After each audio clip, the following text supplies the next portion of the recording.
What's up, Packer fans? Welcome into the Pack a Day podcast. I'm your host, Andy Herman. It is officially Packers game day, Packers-Bears Sunday Night Football at Lambeau Field. What could possibly be better? Hope you're enjoying your Sunday. Hope you're getting all set for a full slate of action. I know I'll be watching on the Red Zone channel during the day, then getting all set for Packers-Bears, and I'll have another episode breaking down this game for you tomorrow. So if you're not subscribed already, please make sure to do so. It would be amazing, and I'd appreciate it greatly. But enough about that. Let's talk about Packers-Bears, and let's start by going over some of the injury updates from Saturday. First and foremost, huge news, literally and figuratively, from the Bears side on Saturday. Akeem Hicks has been downgraded to out in this game, and there's no two ways about it. Already missing Khalil Mack. Akeem Hicks is, basically the Kenny Clark, or Kenny Clark is the Akeem Hicks. You could label it either way, but Akeem Hicks is incredibly important to the Bears defense. I'm not breaking any news to you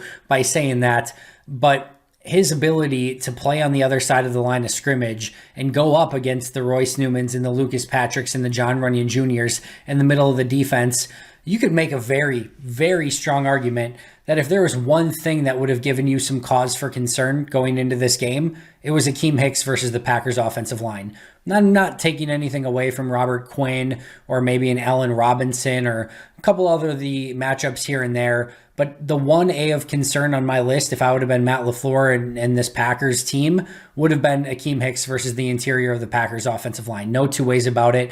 Akeem Hicks can wreck a game at any given moment, and he just has that raw, innate ability to, again, play on the other side of the line of scrimmage, wreck the run game, wreck the pass game. And it's not hyperbolic that how important he is to this team and how much he can wreck a game if he's on his A game. So not only will he, of course, not be on his A game, but he's not going to be in the game at all. That is a massive loss. And if you're a Bears team that is clearly out of the playoff picture, that is clearly on the verge of a complete, blow up and rebuild, the last thing you want is a day before your game against the Packers to lose maybe the one last really good player and leader on this team in Akeem Hicks. It's another nightmare scenario for the Bears.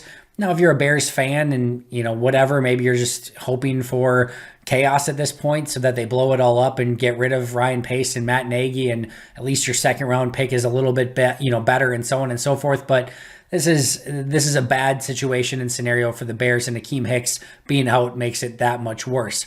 Green Bay certainly had a couple, noteworthy items as well. Devondre Campbell reactivated from the COVID-19 list. Doesn't guarantee he'll play. If I were a betting man, I will say that my guess is he plays. Green Bay's coaching staff was complimentary of Campbell all week long, basically stating that, he could easily, maybe easily is the wrong word, but he could definitely play without having practiced all week. So there's a lot of confidence there in this Packers coaching staff in Devondre Campbell.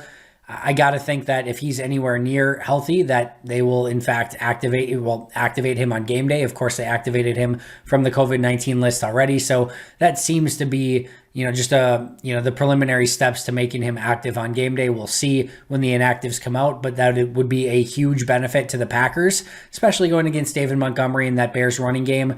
It's another, area where they could get something going. So having your top inside linebacker would certainly be helpful.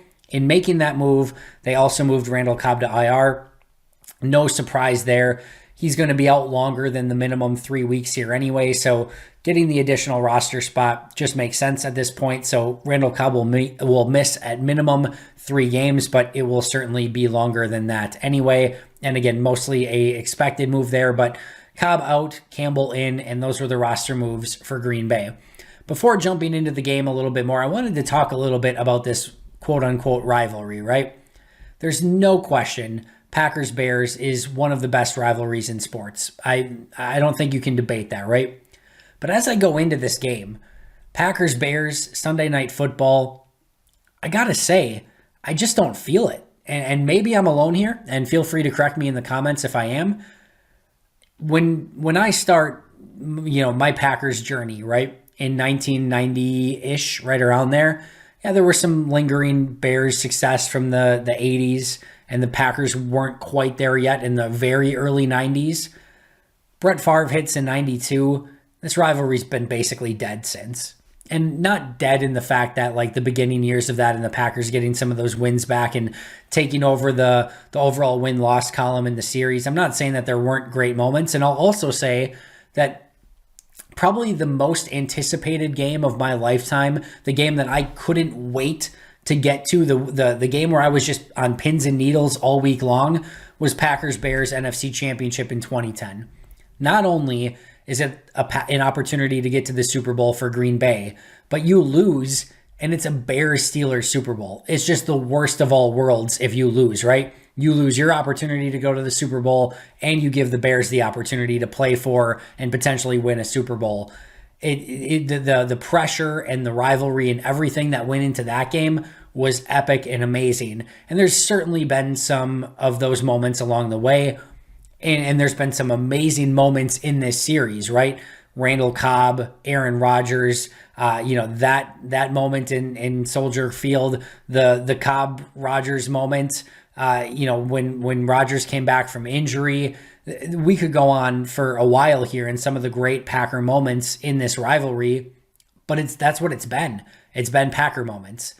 And I just don't feel like this rivalry has the same level of, pageantry and just oomph that it once had.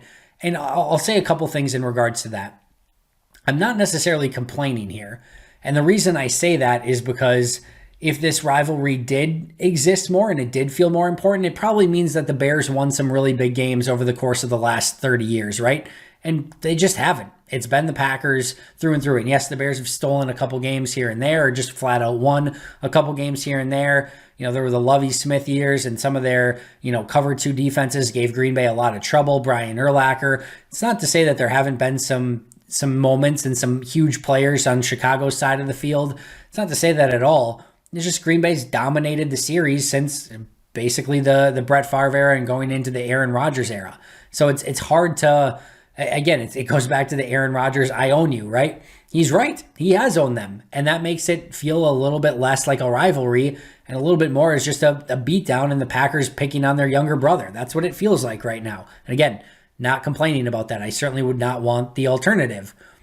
I think the other thing is just free agency and trades.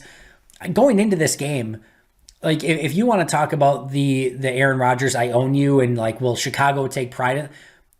Who on the Bears side right now are you afraid of that's going to take pride in the fact that, Rodgers said, I own you, and we're going to go out? Like with the Vikings a couple weeks back, like Adam Thielen had that, right? Harrison Smith had that.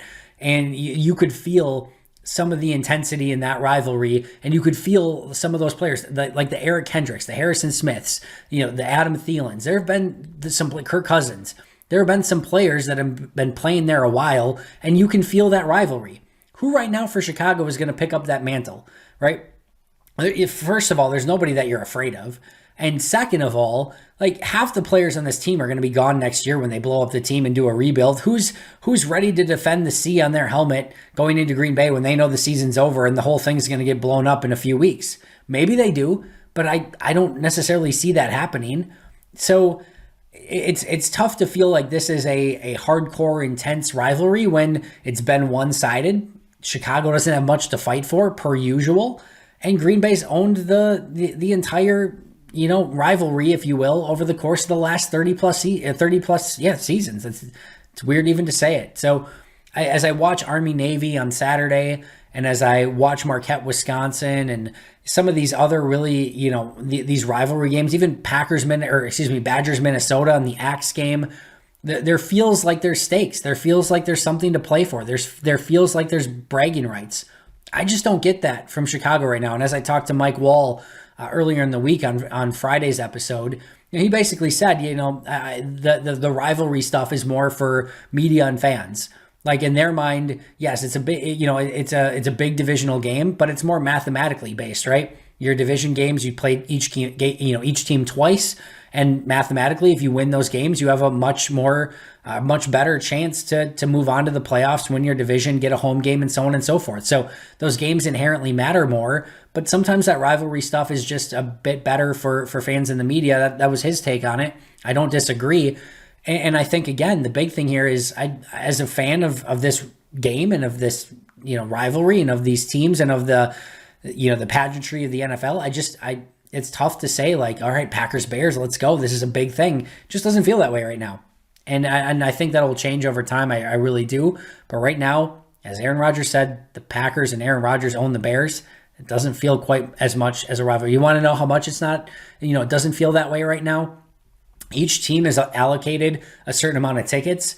The Bears returned a huge chunk of their tickets for this game, and the Packers sold them this past week. There were extra tickets for sale because the Bears did not claim their full allotment of tickets. That's where the Bears are at right now. That's where this rivalry is at right now. And as you guys know, I usually go into great detail of breaking down these games and what to watch for, and I give you my 12 things to watch. There's one thing to watch for in this game. There's one thing to watch for, and you'll know it in the first 10 to 12 minutes. Do the Bears care? Do the Bears care about the rivalry? Do they care that Aaron Rodgers just told them to their face that he owns them in their building as they won by double digits? Do the Bears care in this game?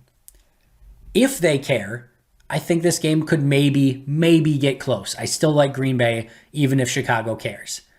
If they don't care, you're going to know in the first 10 minutes and it's over. It's flat out over. Green Bay's going to win by 20. It just is what it is. And I'm not even criticizing the Bears. I don't know that again, what's there to care about at this point? Again, that team's going to go through a full rebuild. They're probably going to have a new general manager, a new coach. This is a coach that hasn't been able to get them motivated for a lot of bigger games throughout the course of his career. This is a team that's completely beat up, missing players like Akeem Hicks and Khalil Mack, and just isn't a good football team. And they have like this weird mixture of some veterans on defense and on the offensive line and, Allen Robinson and a lot of players that aren't going to be back while trying to develop this young rookie quarterback in Justin Fields. It's just a rough situation to be in. And I don't know that, that Chicago, just purely, frankly, Chicago has far, far less to care about in this game than Green Bay. And I'm gonna end by saying this. If you want to know one thing on how I feel about this game, the last time these two teams faced, the Bears were 3-2. They had everything still to play for. This is a must-win season for the Bears with Matt Nagy and Ryan Pace. They know they got to do everything they can to keep their jobs. The Bears were 3-2. A win against Green Bay would have put them at 4-2, giving Green Bay a big loss and put them at every opportunity to make a run at the division. They lost that game by double digits. Green Bay won by 10 points in Chicago, in Soldier Field. In almost, I don't want to say peak perfect conditions, but they were playing decent. They were playing good football at that time in Chicago, in Soldier Field, divisional game, and Green Bay beat them in their house by 10 points. Since that point, the Bears, much worse, care much less, and have a lot of key injuries. Since then, Packers playing much better. Still some key injuries as well, but there's no question about it. That first 5-6 weeks was still a feeling out process for the Packers. Since then, they've been immeasurably better, especially on the defensive side of the ball, and in these last couple weeks, even on the offensive side of the ball. Packers won by 10 in Chicago. There's now impending doom in Chicago where this whole thing is going to get blown up. The Packers are pushing for a number 1 seed. It's in Lambeau Field now instead of Soldier Field. Green Bay's coming off a bye. There is nothing, literally nothing, that Chicago has better now than what they did in week, 6? And you could argue there's very few things, if any, that Green Bay's doing worse now than they were in season 6. Green Bay's gotten better. Chicago's gotten worse. It's now at home. They won by 10 last time. How much do they win by this time? That's how I view it. And I think the thing that, the very, very final thing I'll say, I love the fact that this is on Sunday Night Football. Because maybe, just maybe, coming off a bye, coming off a big win against the Rams, maybe Green Bay and the human element feels all the things that I just said. This isn't a rivalry. Chicago doesn't care. This isn't a big matchup. And maybe they don't have the full energy and everything like that, right? But on Sunday Night Football, I feel like you get a little bit more of that energy. It's at Lambeau Field. I think Green Bay is going to come out full of energy, hopefully healthy, and really stick it to the Bears. That's my prediction. Hopefully I'm right this time. A lot of times I've been picking against the Packers and praying and hoping that I'm wrong, and a lot of times I have been, thankfully. This time, I got the Bears. I'm going to say 34-13 Packers. 34-13 Packers. An easy win at Lambeau Field, Sunday Night Football. Hope you all enjoy it. Thank you for joining me. I'll be right back here tomorrow to break it all down. Hopefully, a big Packers win. Always appreciate you. But until next time, and as always, go Pack Go.